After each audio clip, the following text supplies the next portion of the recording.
Hey, what's up, Canada and beyond? I hope you guys are having an amazing Friday. It is Friday, March 29th, 2024. Wherever you are tuning in from, thank you and welcome to the front line of the fight for the freedom of humanity.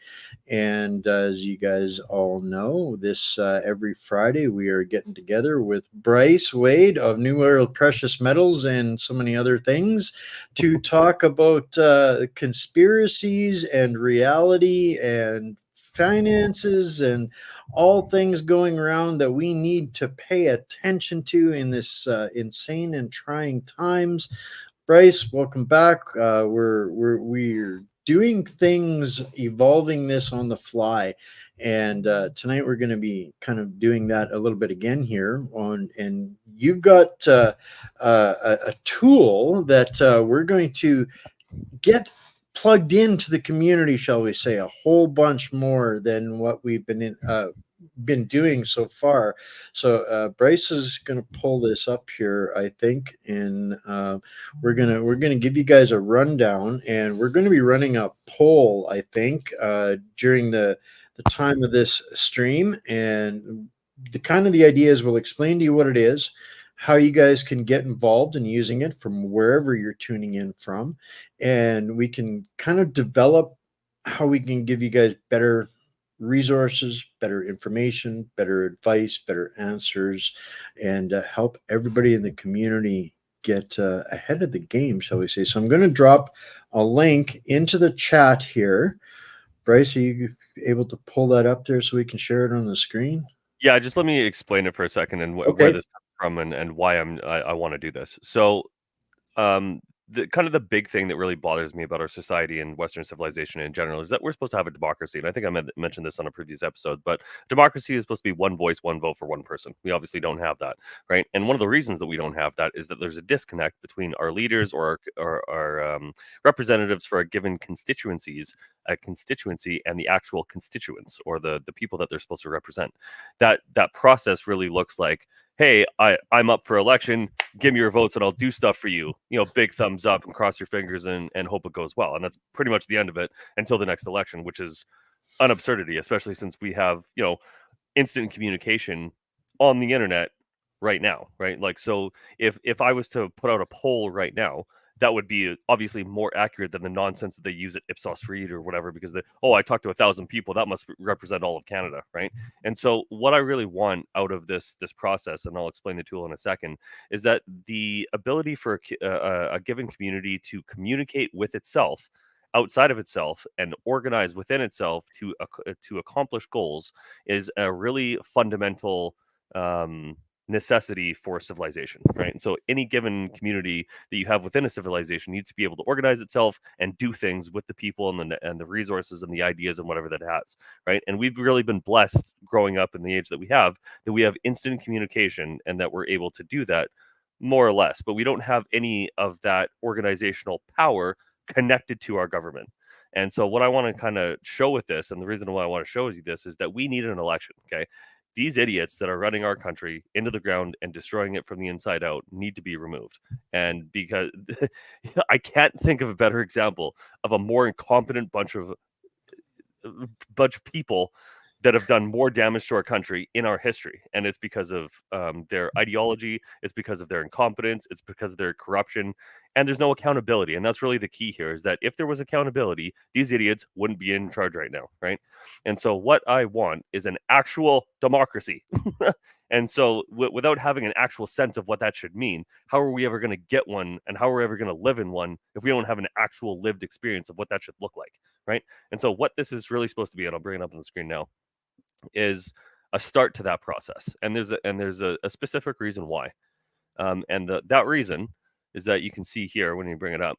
So Justin Trudeau and the Liberals, and with the support of the NDP, are now changing our election laws.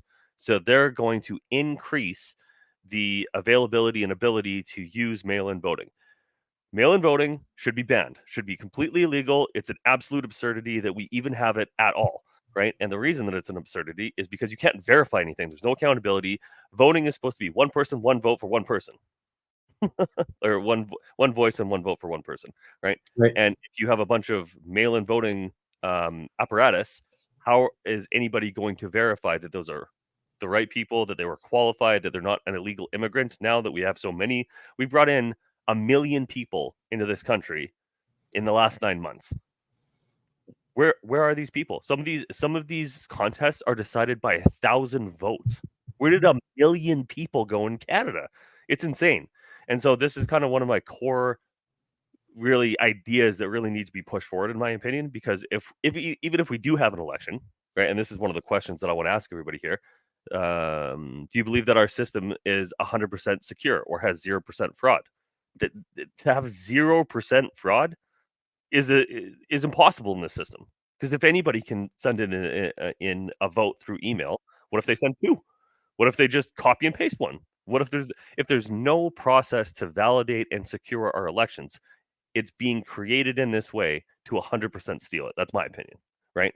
And so to kind of deal with this, we have to be able to organize and make decisions a lot quicker than what they're being done. Like, just if anybody watches some of the stuff that comes out of Parliament every day, it's infuriating. Like, it's insane that these people are in charge of our country.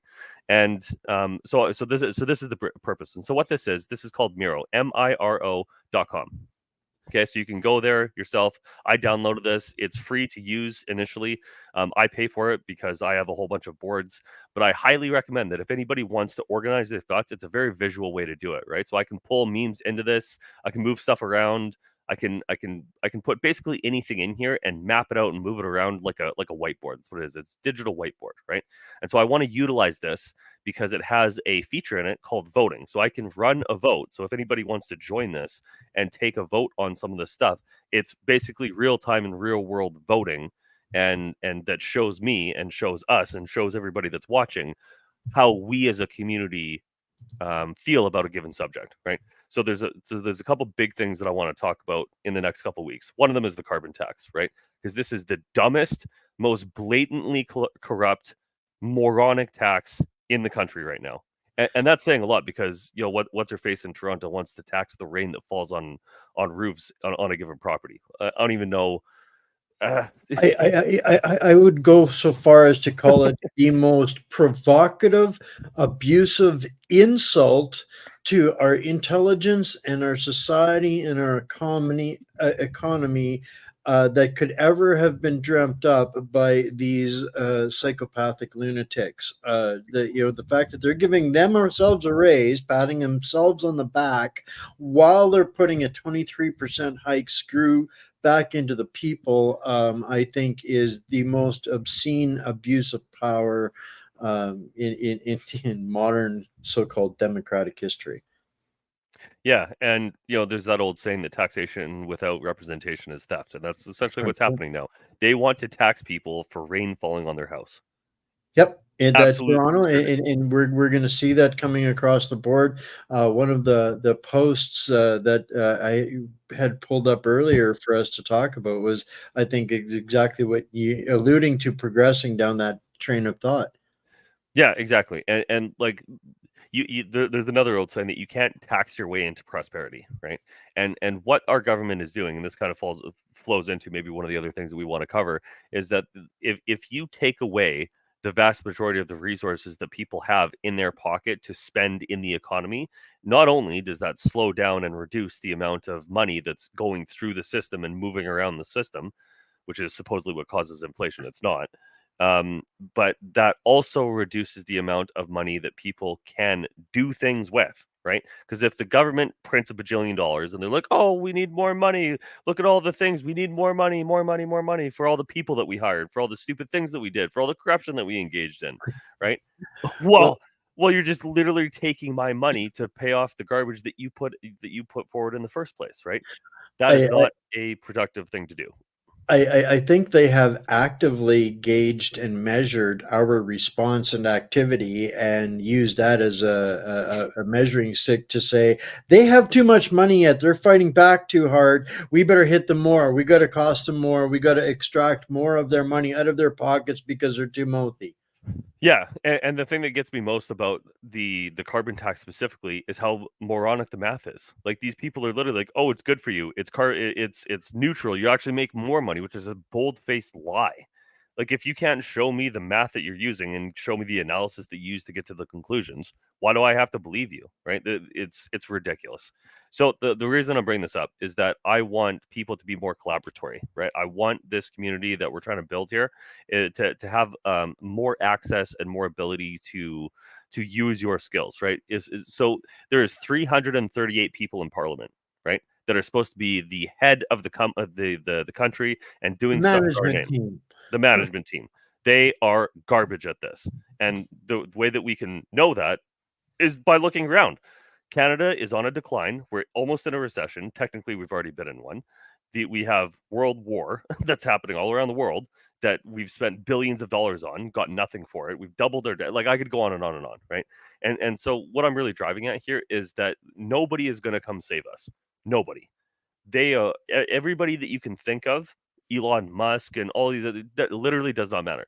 Nobody is going to come save us. We have to be the people that are working towards the solutions that we feel are necessary, and to fix problems on a macro scale, right? Beyond your local community, beyond your city, beyond your province, beyond your country. It takes a large amount of people to do so, right? And in a democracy, we're supposed to be all able to all stand up and be like, you know what? That's unacceptable. Not doing it no more. Bust on out of here, my friend. But we can't because our government has put in place regulations and systems to prevent that from happening, right?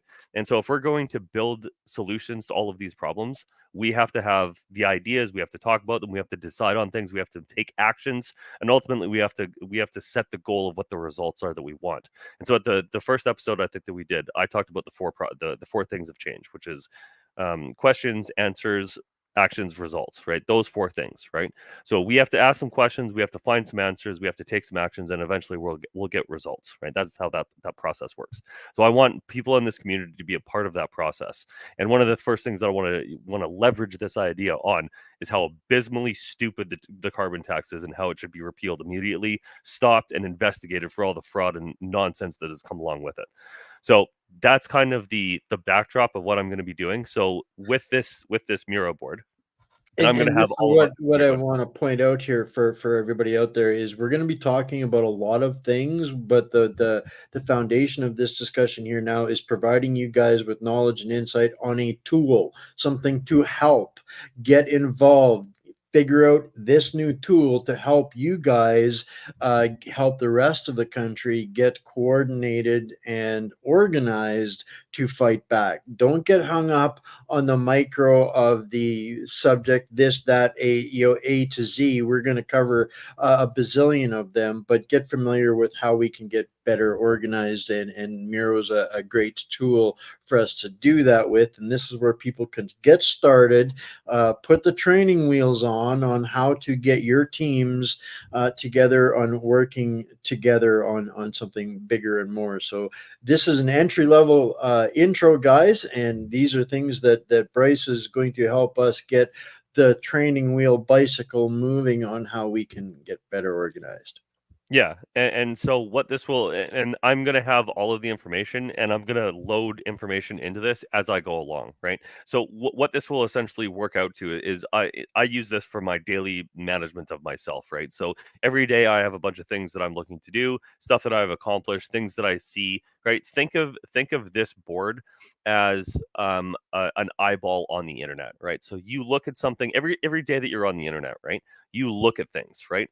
In the what do we call this? The database of the internet. You have um, a digital. I don't want to call it a digital ID. It's not exactly what it is, but a digital fingerprint of where you've gone, what you've done, what you've looked at, and the information that you've I perceived. call that Right? the avatar. Yeah, yeah. So you have a an avatar on the internet, and the internet looks at you and it says this avatar looked at this thing, right? So this is a kind of a way that when you see something important, you can save it and put it here so that it's organized in a way that you can go back to and look at it. So if I went back and looked at my last few weeks, I have a whole bunch of posts like this about stuff that I felt was really important. Like I got really, really pissed off watching. There's a meme. Actually, here, let me actually pull it up. I'll show you what this where this came from, because it is this one. Yeah, this one. So, like I said, I can just pull something onto this, and now it's in here, and now it's saved on this network. But this post that I made, so this 44%, this is what the carbon tax is doing to people. This is how absurd our government is, right? Look at this. So the tax on so the carbon tax alone, this guy paid, it was 37%, $6,784. With all of the taxes put together, it was $7,600 per month. And this is 44% of the bill, right? And they're trying to tell us that this is good for our economy. It's absolutely insane, and I can't stand it anymore. So what needs to happen with this is that these idiots that keep saying all of these absolute lies need to be called out and cataloged and proven.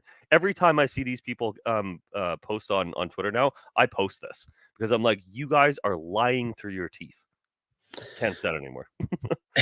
I've really adopted and kind of made it my own a quote here recently in my idea of wanting to do this show is kind of exactly on that principle, but nothing confirms the truth faster than an official denial, an official narrative. Only confirms us, correct every single time, because it's all insanity and word salad and gobbledygook and lies to cover crimes and corruption. And this is, you said it, nobody's coming to save us. It is up to us. And again, I want to reiterate here, guys, is what Bryce is showing us here is Miro, a tool that can help us come up with solutions on our own, because it is up to us at the end of the day, ultimately. So,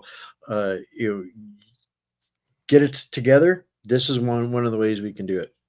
Yeah, absolutely. And to answer somebody in the chat, so Marnie just said this. So we need these things to happen on paper too, though.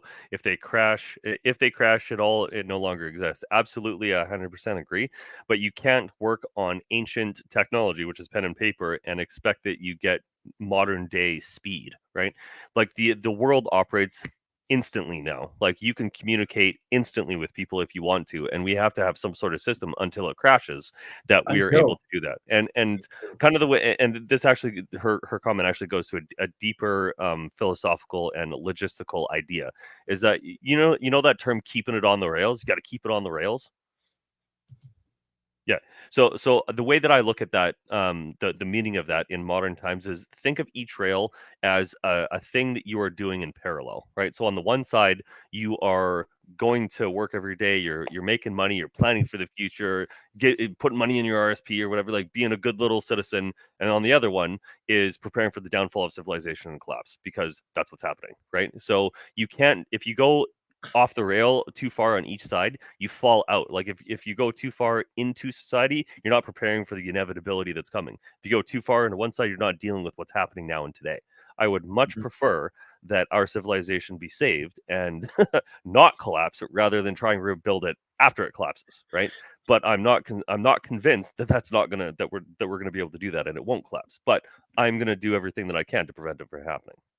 We didn't get a choice on the complexity of the times that we live in right now, and surviving the insanity and being in a position to ride it out in better ways and come out the other side, or to be in a position, all of these things, we have to deal with a lot more than our grandparents did, perhaps. But the reality of it is, we have to use the tools that are available to us, when and where and while we have them. And this is actually kind of creating part of the problem, because the better and faster we get more organized, the more disruptive it is to them, and the more out of control they get. So we're kind of, it's a tug of war, and we're the better we get at resisting and organizing and coming up with solutions, the more afraid they are. And we're kind of looking at a point here now where not everybody's going to get where we're at or where we're going, and we have to be able to get the people that are, the more advanced classes together that get it, and get them working together. We don't need 100% of the population to stabilize our country. We just need 15% that is working and pulling together to end the insanity. And over the next little while, guys, and this is key, being and working effectively outside of their reach and control is going to be critical and key. Hence, why we're introducing alternative tools and methodologies. You're going to see a lot more new stuff coming your way over the next couple of weeks. And this is why, I mean, because this is where we're effective and this is where we need to be. And we're trying to help you all get on board within your own capacities. We've been piling up a lot of resources for everybody, and it's time to get the ball rolling. Yeah, exactly. And I think that this year, like 2024, is going to be a watershed year in the sense that there's so much stuff happening that is coming to a head. World War III is popping off. Like they're going to be putting boots on the ground from NATO in Ukraine, which is a direct confrontation with Russia, as if it isn't already, which it is. Right? There's all of the economic problems. So I've really been waiting to see what the fallout of the funding. The funding vehicle that they created to bail out the banks last year that ended on March 11th, which was 2 weeks ago. So we're gonna start seeing the effect of that. And what I brought up here is somebody else posted this on Twitter, and I grabbed it. One of the other reasons I like Twitter. But this basically says is that the UN put forth the carbon tax to raise money for their climate change things, but they're essentially taking our money extrajudicial. So let me put it another way. This policy was implemented by our government on behalf of an international government that was unelected, that is negatively affecting our people and our country and our economy. There's a word for that that I won't say right now. But the point that I'm making is that this money is being stolen from us, right? This tax is stupid. It doesn't work. The money doesn't go to doing what it says it does. It's literally just going in their coffers to pay for the ungodly amounts of money that they have printed in our name, right? And so this is a very simple, very obvious, very easy to identify and get people amped about, because it's visibly, easily calculatable offense to your pocketbook, right? Every aspect of our society uses oil and gas, right? To move anything anywhere, to do anything, it takes power and it takes fuel, right? And so if you tax that fuel, you have taxed the entire economy all at once. And this is one of the reasons that inflation went up so high, because the expense to move things around went up, right? We are a net exporter, and Justin Trudeau has said no to selling our resources to other places on the planet, our allies, for God's sakes. And I can't think of a better or easier thing that everybody should be against almost universally.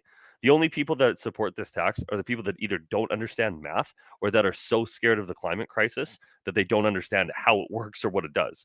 Because I can't think of a worse way to solve a problem by just like giving a blank check to the government and cross your fingers and hope they do something about it. And this is literally, as they're doing this, they sold our water bombers that fight fires to Greece. The people don't understand how close and how closely connected starvation is to carbon tax, and starvation doesn't care what your pronouns are or your political insights are. It doesn't care.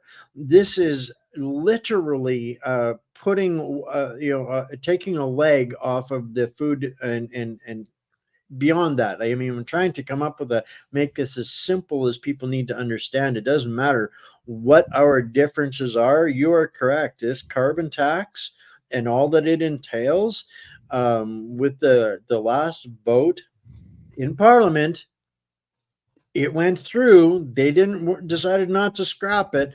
Every single person in that Parliament that voted to keep this thing needs to be held accountable for the devastation that they have said that we want and lied to the world about.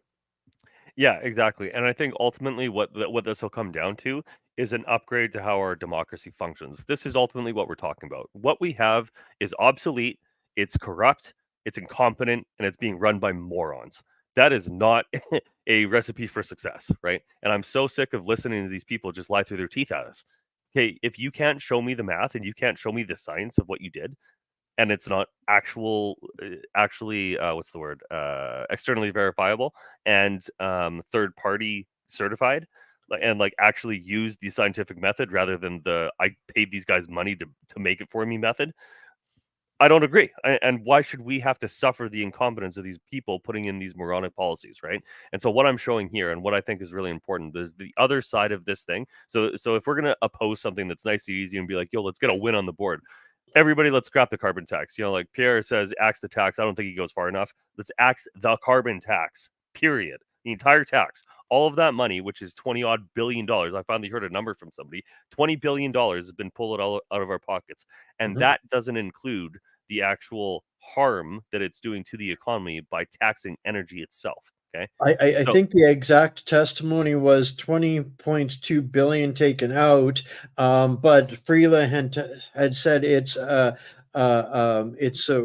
self-balancing, but there was only 2.2 billion missing. Yeah, like these people are idiots, and it's a finance minister. She literally is part of the World Economic Forum. These people are insane, right? And so the only way that we're eventually going to fix this problem is by kicking out the idiots that shouldn't be there, right? And so this is what this is. That's what I'm showing is that eventually we need a better voting system. And one of the things that do you listen? Did you look into ancient history at all ever, like Greeks and Roman times and all that sort of stuff? Too much. Yeah. So, but not a lot of people know this, so I tend to talk about it a lot. But back in ancient Greece and Athens, right, they had this process where any of the citizens, which is essentially the senators or the people that held land, they were able to on one of their little tablets or whatever, you just write somebody's name on there, and you can throw it in the town square in the middle. And if any person got a minimum amount That's of how they votes. executed Socrates. Yeah. No, he got trialed by the government, but he wasn't removed in this way. So this, if you get if I think it was 50%, if 50% of the names were the same, then that person was expelled or banned from society. They were just completely removed, got exiled. You're out of here, bud. Right. And I think something similar, basically a recall election, needs to happen with all all of our representatives at all levels. I don't even care what stripe they are at this point. If that person doesn't represent that constituency, they shouldn't be there, period, right? And we are a very disconnected society in that sense, in that we don't come into our constituencies and be like, hey everybody, what do we care about? Is this guy representing us? What are they doing right? What are they doing wrong? Let's have a talk. It just doesn't happen. Like there's no connection. That precedent was set in 1991 with the Little Child versus the People case, and after that, that precedent set that no elected official could be held accountable to their constituents. So that was Yeah, so we when should change that. That is absurd. 100%. So how are we a representative democracy then? What? Right? The sham of democracy is in layman's terms, it means the largest mob rules. Yeah, but it's not. That's absolutely not true. That's what it's supposed to be, but we don't have that. We're run by an oligarchy. The oligarchy gets to decide what's up, I and call they it a syndicate. yeah, syndicate, oligarchy. You know, ultimately, all of these different garchies, like so, there's an oligopoly, plutocracy, corporatocracy, aristocracy. Ultimately, they're all oligarchies because it's a small group of people that run the show. That's literally what it is, Yep. right? And so, Yep. from that perspective, if we want to have anything else or any hope in hell of kicking these idiots out, we have to have a system that replaces it, and that's really what I want to get to. I can stand here all day talking about problems, but unless we're moving towards an alternative, we're trying to build something different, and we're trying to create solutions, it's not going to matter, right? I got furious when the convoy happened, and it was, I can tell you the exact moment that I was like, "That's freaking it, bro." And it was when the convoy went to Ottawa, right? And they were there for a couple days, and they came out and made a press release like, "Listen, we'll go away. We just want to talk. We just want to show our evidence. We just want to have an open discourse and an open debate about these ideas that we feel are hurting not only our bodies and our people and our communities, but are violating our constitutional rights." and the government flatly refused and said, "Get bent and sent in the boots." That is not what a democracy is supposed to be, and that's not what Canada is supposed to be. And so, if we want to reassert what Canada is supposed to be, making Canada great again, which is we have to build something different, because these idiots are never going to do that. They have stonewalled every investigation, every corruption committee, whatever that's happened, and right now they have the thing going on with the Winnipeg lab leak, which basically the Liberals protected a CCP military agent that took a whole bunch of data about Canadians back to China and essentially facilitated it. There's another reason. There's another word for that, but I won't. They actively took part in a biological warfare program leveraged upon unsuspecting societies worldwide, creating economic chaos and devastation from on every corner of the planet. And Mr. Trudeau is reaped. And all of those cronies have reaped immense rewards for their roles in said crimes. But that's just my humble opinion. So if we all know, right, if we all can agree at the very least that this is not working, and maybe we believe that this is corruption, well, who is supposed to investigate this, right? Who is supposed to clean this mess up if we find out that there is a mess there? And you can't tell me that the group of people that are engaged in the corruption are the type of people that they're going to be like, no, we'll investigate ourselves. Yeah, real good, real strong. Yeah, we'll get right in there. And they've even said, even when they're like that, so we spend $20 billion a year now on outside consultants. One of them is McKinsey and Co., these bunch of morons. And they said, like, hey, we found an extra $5 million in fraud. You found $5 million in fraud? What do you mean you found it? Like somebody reported it, or you went actively looking for it? And in either case, why is it there in the first place? Like you're supposed to be like managing our finances, and you come after us all the time for all the money that we should be paying you, but all of the money that you actually have, you can't manage enough to make sure that other people don't defraud the Canadian government. Like, how could you be more incompetent? Well, and this, is exactly we're getting to where they're expecting us to get to, because they know that they've stolen and bled our country dry, and so now their only defense is to pretend that we are dangerous because we figured out we're going to own nothing and be unhappy, and that wasn't their plan. They wanted us all to be happy owning nothing. Yeah. And this what it boils down to. They have told us repeatedly that this is what they want for us. I don't agree, and I know many of you watching don't agree as well. I know that you don't, Wayne. And if we're going to prevent that from happening, we need to be organized, as I say almost every time now. It is down to the ability for us to organize against these people that are doing this to us, whether or not we succeed or not. Because let me drive this point home too, is that they are actively attacking all of the farmers around the planet right now, right? The reason I keep talking about food and your ability to feed yourself is because in the coming years, there's going to be a global famine. They are creating it right now. It's been happening for the last couple of years. There is farmers being shut down all over the US, all over Canada, can't afford to do anymore. They tried to destroy all of Denmark, which is the breadbasket of Europe, right? Ukraine was a breadbasket that's basically an irradiated wasteland, more or less, with the war. It's not irradiated, but you know what I mean. And Russia's been taken off the market as well. So all of the breadbaskets on the planet, other than essentially Brazil, are all under attack. Right? China has bought every ounce of food they can get their hands on because they're preparing for war with us. Right? So it's not hyperbole to say that these are going to be life-threatening problems, and our government is engaged in facilitating them. So These are things. These are things I think that we can all agree upon. I mean, right from the fat emperor who I had on this week to former climate scientist yesterday. I've been screaming about this manufactured destabilization, manufactured starvation. These are all inevitables to what these guys are doing by intervening, destroying our capability to manufacture and grow, harvest, process, produce, and distribute. Those are all parts of the war being waged against us, making it illegal to grow food in your own garden. The intent, in your own yard, you can't grow food, but you can have grass, because that's what they tell you. It's just so beyond incredulously obvious that this is not going to get better if we don't change this. And I think it's time, in thinking about, talking about this here, Bryce, you've given me something that I need to expound on, even the way I describe things. There is no political solution is what something that I have said, but I cannot dismiss the impact of playing politics and changing the political system.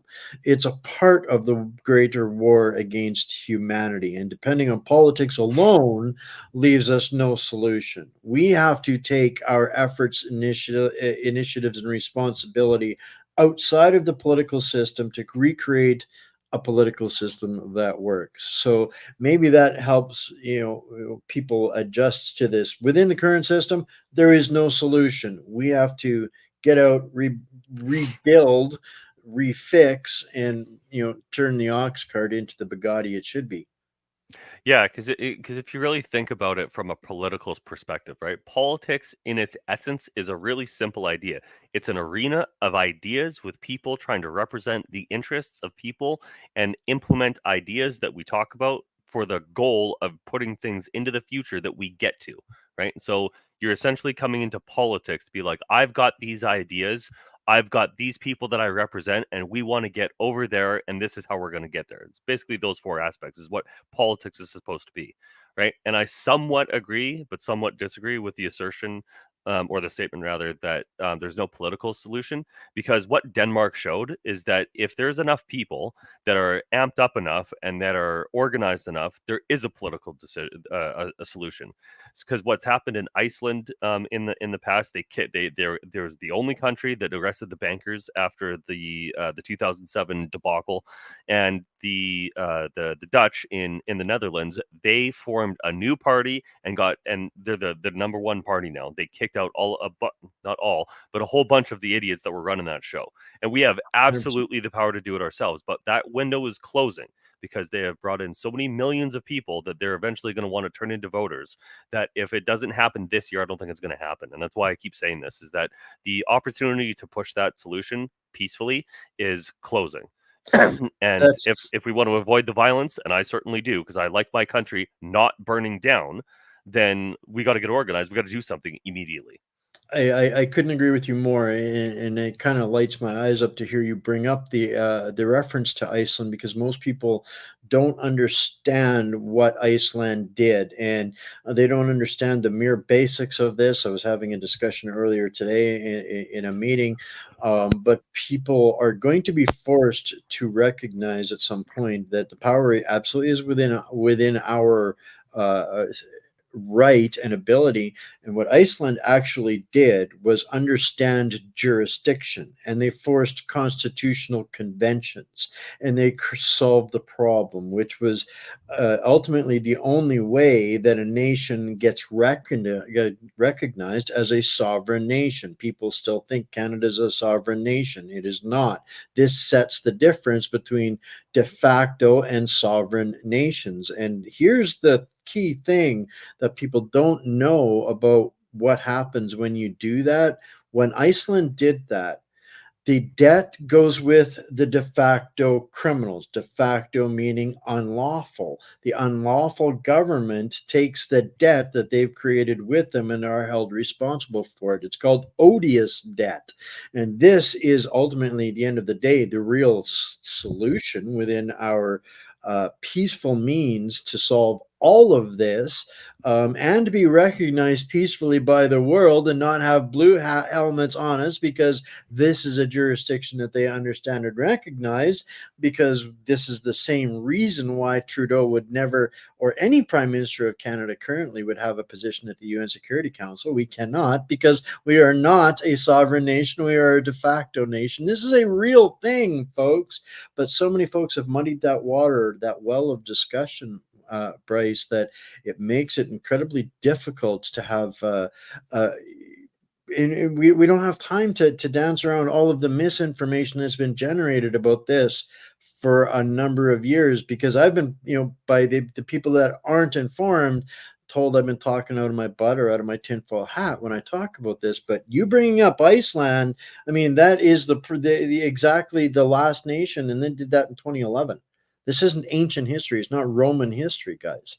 No, and even then, I mean, there was a meme that I saw this week that was like the coins of the the Greek Empire, the Roman Empire, and the U.S. Empire, which all have this little eagle on it, and the caption was essentially to just change the location of the empire, but it's still the same empire.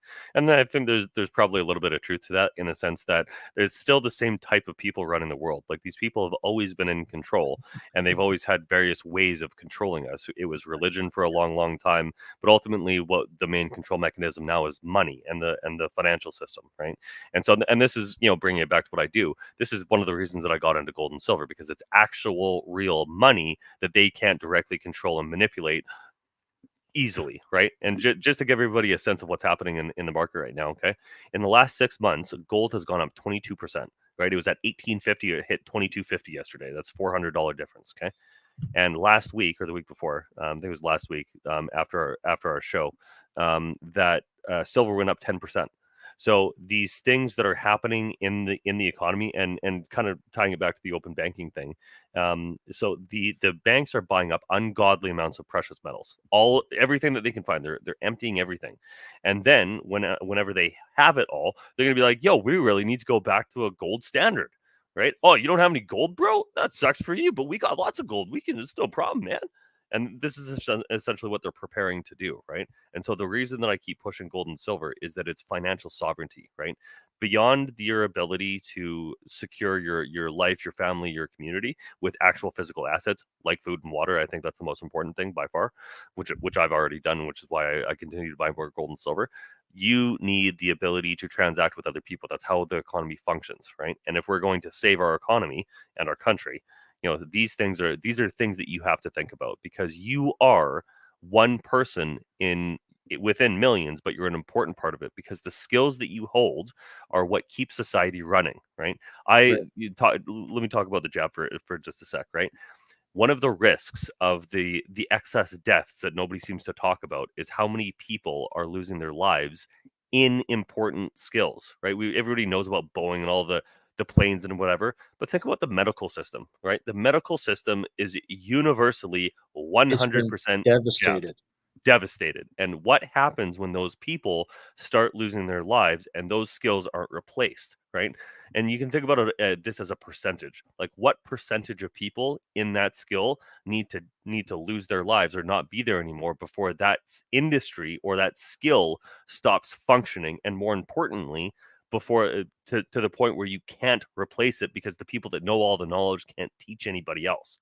Eventually, we're going to start seeing that, and we're Oh, already starting to see it. we are in the airline industry. We had a whistleblower on a couple months back, and the people that are being put into bigger and bigger and bigger planes that got absolutely no damn business being anywhere near those planes, but they haven't got the bodies, the skill set, the expertise. Why? Because they killed them all. And they retired. There's a whole bunch of people that said And a no to whole the bunch, jab and yeah. like, I'm out of They, here. they chose getting out rather than being, exterminated. So I mean, that's, something that they've really tried to bury the reality of, and that goes full spectrum. I think all of the critical things that we need are going to be devastated. Our military's policing everything has been absolutely neutered, and nobody wants to get involved in that, and I cannot blame them. So we are definitely headed down a much less stable trajectory for all of the infrastructures and critical things that we need. So getting doing a baseline assessment of where our skill sets are and where our values are and what we need to keep going, I think is critically important. Yes. Yeah, absolutely. I just want to bring up one of the comments here. So, Vanessa88 says silver historically has been 1/16 the price of gold. At $2,000 gold, silver would be $120 an ounce. It hasn't been that relationship or that ratio since before the depression. So since the depression, it's been averaging between 30 to 50 as a ratio. So like one gold coin equal to X amount of silver coins. Now, back in the Roman times, it was set as a ratio at 1 to 12. So in the Roman Empire, one gold coin was equal to 12 silver coins. And one of the reasons the Roman Empire fell is because they inflated their economy. So the silver and the lots of reasons why. One of them was wars all over the place, and they started losing some of their land, so they couldn't get taxes, and so it basically became a doom loop that bankrupted the empire. But one of the reasons that Then diversity was their solution, and that oh, I didn't know. work. Yeah, exactly. Oh, imagine that. But anyways, so since the depression, that ratio has gone up significantly. And I just did this calculation yesterday, so you could do it yourself too. Gold's at 2250 right now. Silver is at 2250 odd, right? And that's basically 100 to 1, more or less. Yeah. It's pretty Yeah. it's 96 or 97 or something, right? And typically what happens is when gold starts to push up, silver will follow it, but it'll go faster, right? And so, like I was saying, that silver went up 10% last week. Well, gold went up 1% the same week, 1.5%, right? And so, what you see is a lot faster movement, and a lot it declines a lot faster too. So, in the last bull run that we had, which was, I think it was 2001, but I can't remember offhand. The one that I specifically remember for this example was when the U.S. took the U.S. dollar off of the gold standard in 1971. From 1971 to 1980, gold went up 1,100%. It basically did a 12x, more or less, right? And so that's the type of bull run that we're looking at now.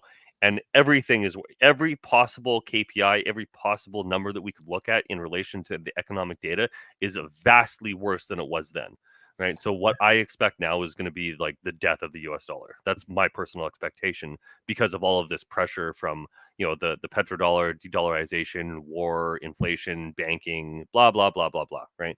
But what this ultimately means is that if you get in now to precious metals, not only will you protect your wealth, but you'll probably grow it pretty significantly too because of everything that's happening in the market. Now, this isn't financial advice. I'm not a financial advisor.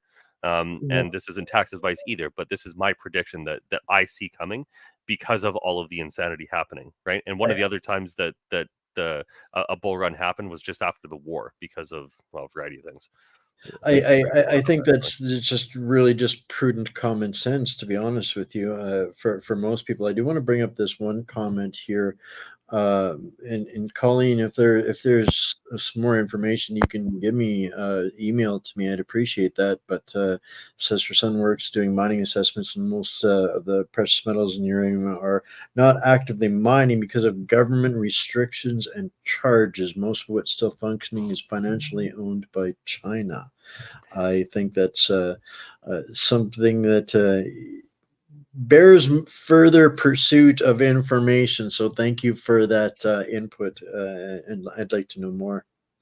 Yeah, so I went to, like I mentioned before, I went to VRIC this year, so the Vancouver Resource Investment Conference, and this was actually one of the things that was brought up is that what is the problems standing in between us getting at our minerals that we have vast amounts of in Canada, like vast amounts of resources, right?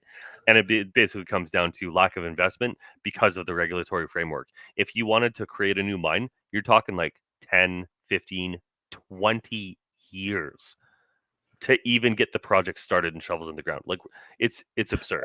Hunter, and that's an interesting side note too, again, to the whole Iceland thing, and I think we need to create a hashtag and a movement, hashtag pull in Iceland, because if we were to do that, all of those treaties and government foreign owned entities and properties in Canada, those agreements would be gone, null and void. Our stuff would be our own again as Canadians. So there's huge incentive in our community getting organized outside of the current system, outside of their reach, and gets talking and sorting out the things that matter, identifying the patterns of corruptions and crimes, and working with like-minded people towards effective solutions. Yeah, Damn. and to the second part of that comment, China has invested vast amounts of money into Canada through the FIIPA, which is essentially the foreign investment something, I can't remember the second I, partnership agreement. And what that allowed them to do is essentially invest in in Canada kind of through the back door. And we've sold off a lot of our resource companies. There's a whole bunch of stuff that we've sold off through that agreement. And if we're going, like I said, if we're going to recover, we need to get rid of the people that are pushing this stuff on us first.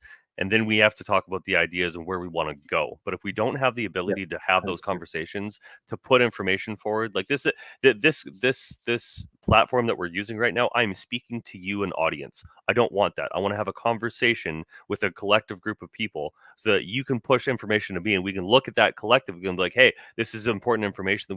What do we feel about this? What should we do about this information? What are we going to do to fix this problem? Right? If we don't have that capacity and that structure, all of this is for naught because you're limited to what you can do in your physical location, in your physical community, which is important, but it doesn't fix global problems that we're facing, right? And so if we're going to fix these global problems, which I think we can, and I'll reiterate that, I think we are absolutely able to solve these problems because these are just people. They're just people saying stupid bullshit. That's it.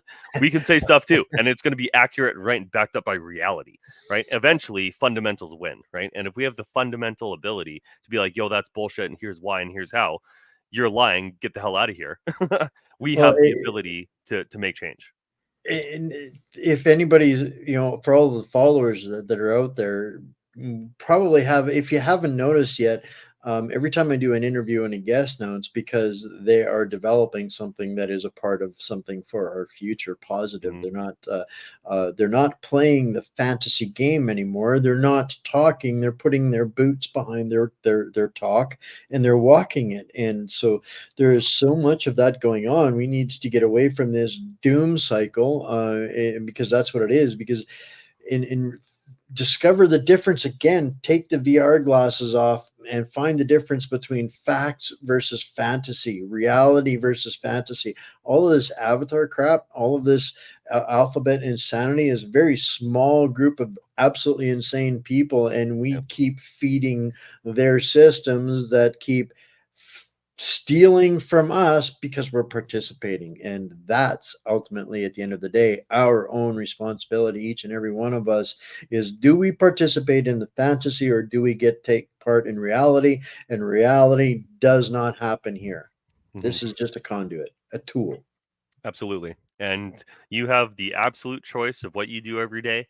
And if you know that somebody is working against your interests, don't work with them. Don't give them your money. Don't give them your attention.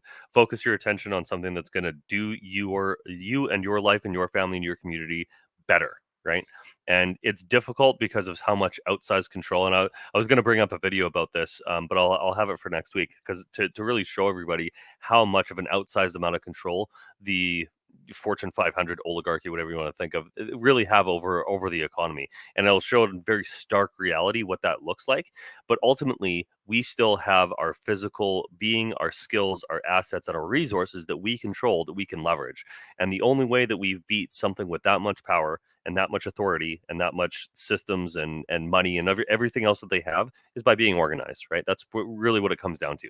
A war is a game of logistics, and if you're not fighting it, you're losing it. There's no pause taking a time out in war. You're 100% correct. So much to digest out of what we were talking about here today, and you're so 100% correct on all of that. And I can literally use some of the work that we're doing behind the scenes here, not just with What's Up Canada, but creating this coalition at LGM, which is creating an environment. We're getting off of the slave media farm driven on their land, their property, their platforms, and recreating something, a community of authenticity outside of that fantasy world that people are. It's like it's like self-abuse. We continue to go back to our abusers and say thank you, master, give me some more.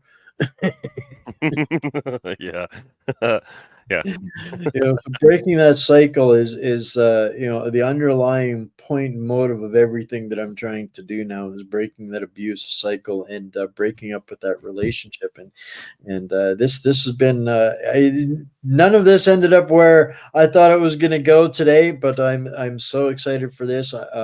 We shared the link out in the comments for folks to get involved, Yeah, so this link isn't going to change. So just add it to the Rumble, or all of the platforms or whatever. Just have it in Yep, the description, yep. and then this will be basically a collective work environment. So this is something that you can use yourself. This is something that this community can use from now on. I'm going to put all of the information that I added in the previous episodes in here as well, because I haven't done that yet. So I'm going to do that before the next show. And then if you have any questions, so I gave this